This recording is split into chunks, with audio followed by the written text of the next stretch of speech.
think they can play like more of an Invoker style or Ember Spirit. Go Iron Shell hero.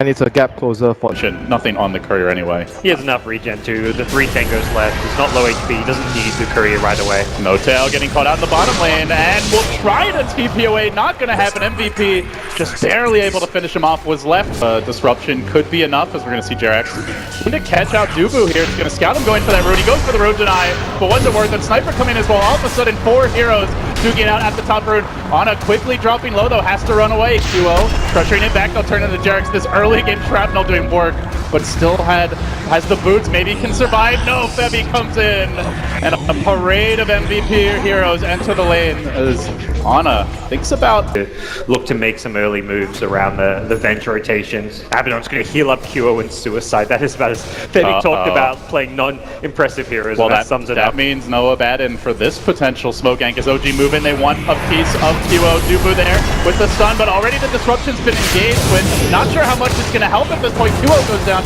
Dubu a bit late, and with no Abaddon, they're able to cleanly disengage so far. There will be no counterplay, and in fact, weave into like a true carry because of how much they're kind of investing in. He is the top net worth hero as far as their 3 cores go. Yeah, now the scary part here is we will see a skirmish in the jungle. So that thought Omni Slash onto Jerax. Velo tracking him down with the help of Dubu. Good MVP. They know MVP are kind of 5-man pushing, likely at that tower, and Jerax is looking to come in from behind. Still no amplify damage. Keep that in mind as this fight could break out momentarily. S4 gonna try to initiate. He gets stunned by the Venge off the bat. Will they try to focus him down? Howl holds the mech is a crucial part of the team fight. Already they've committed the Omni Slash. Now the back goes the other way. Velo being forced back, purged the control. While meanwhile QO in the trees has been isolated. Sniper draws down the Eclipse raining from above. The lucid beams too much. Velo will be the 3rd, making the 4th down. OG, not the craziest initiative to hold this tier 2 top. He's even maxed out sprint and everything on the Slaughter. MVP though, they love to go. You use your ultimate, we lose a fight, while we just go run at you now that your ultimates are on cooldown, and that's exactly what the plan is up at this top lane. Velo and Forest just trying to chip away at this tier 2 tower. Has to be careful with the amp damage. You will get back in as the Blade Fury. There is still no swap. He just needs basically a creep wave and he'll have it.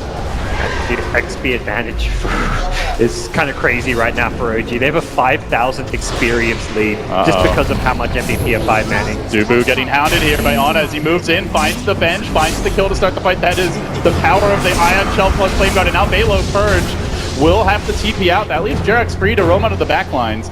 So he gets away, Febby into the trees. So kill escape too, but again, it's OG. But also we could just go farm out jungle, farm mid, and...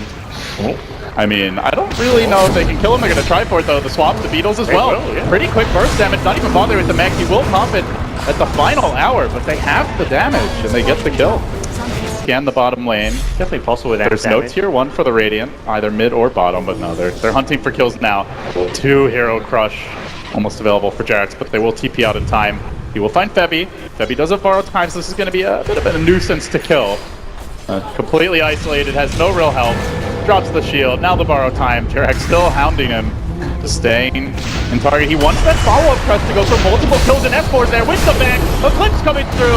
All of that just for the bench thus far. Now the Remnant forward. Ana looking for a bit more. Gets onto the backline. Tries to bring down that Abaddon. Will do so. But the physical damage is a lot. He's got a Remnant back. He barely gets away. Can QO assassinate? He will. But it doesn't matter. Already the body has hit the floor. OG, they bit off more than they can chew. There's a buyback to the Abaddon. The kind of fight that MVP love to get, where they can chase you and isolate you and pick you off one by one. Now N0tail looking for the deny. Fly is falling. He won't get the neutral deny. It's 4 for MVP. Base as well as behind the Luna, so there aren't too many easy pickoffs here. Waiting for the BKB. Do you think they can actually find them? As I say that, Jerax going for the crush, then the TP out. Will 4FF the damage? He just does the math. Drains him now with the Sakuchi, as well as the Geminate attack. Nice in the mid lane disruption to try and keep him alive a bit longer. N0tail too low to even bother with an Eclipse. He's down for the count. Now the stun on Fly. This is the kind of chaotic fight that MVP live for. Can Fly make it away? Looks like the Urn Charge should be enough to take that shot. Even now the counter Urn Charge. A bit too late. He will fall, and S4-2 make it 3 just like that. No buyback on Luna instantly. MVP on a silver. They're 3 heroes towards the mid lane to go and fight well past the creep wave. They do these unpredictable maneuvers that completely catch you by surprise, and surprise. And Dubu swap catching S4 at the secret shop was fantastic. That got them the bonus kill, and Darkseer doesn't want to buy back here. He's 10 seconds away. They're just going to probably use the glyph, but not their buyback here. This is a lot of damage, and even when you're back alive, it's a hard fight to win. It's MVP's TKP sniper. Yeah, even just the level 1 Vengeance are still packs a punch as OG will have the full complement of heroes and abilities ready to go now. Can they take the fight? That's the question. S4 smoked up, look for the blink back to get it started. He only finds Velo, who immediately Blade Furies. He'll survive. Now the Eclipse comes out. Then he's going to tank that up easily with the borrowed time and forward and pumping damage into Jerax. Will bring down the Fishman. Now turning on the No-Tail. Time lapses it off, dives a bit further. Fly, no disruption for a few seconds. There's the Purge, the big dives, a 2-for-1 thus far. If Forbes can get the kill, it would be huge, but he's low, in danger. S4 blinking back to force that pesky bug away, and with a shield and a heal, he should survive. Ends up being a 2-for-1 mannered guy, but outside of Dota. But when it comes to Dota, the gloves come off. As Dubu will find Fly, who has a blink dagger, not going to easily be able to get away with it. Goes for the Soul Catcher. And he is going to use the Purge and Disruption on the Luna Illusions, almost dead to the Assassinate. But instead, those Luna Illusions turning around, chewing through Dubu, will find the kill. Fly, a bit of... AoE non-existent, so no. Got a Maelstrom on Sniper, you know? They don't have the tools. That's why they want to keep going and end the game now. They pick up a Vlads on the Abaddon, they have Vlads, they have drums, they have all these items to fight now, but this split push is constantly plaguing them, and it's going to lead to a jug pickup. Good pick there. It's the level 2 amplify damage now, and with the Jug dead for 50, OG will buy even more aim, whereas OG, much more of a ticking time bomb style, and it seems to be paying off now as they will jump, assassinate Dubu, and then see you later, says Mr. Ana. Back to the rune, and then back to farming mid, and you can just see the way OG are moving around the map gods. Give MVP, take it a bit later, play it nice and slow, and they can start to pull ahead. As I say that, you're actually going to get caught here, does get isolated, assassinate, a feudal crush, down he goes. They want to really... A nice pick, but again, look at the top lanes and cuts. Appears to be the story of this game number 1.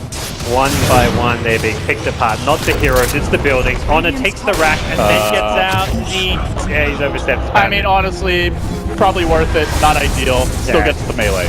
Didn't need to shout the lanes, but They might go for a jump here in 4F. They have the chain stud and burst to kill him if he's not careful. But to your point, gods, I mean, let's not kid the viewers. They have to fuck up, and they have to do it real bad. yeah, It's at that point now where the gold draft doesn't even tell the tale, but it's actually OG finding the picks here, shredding 4F on the Weaver. Quick assassination.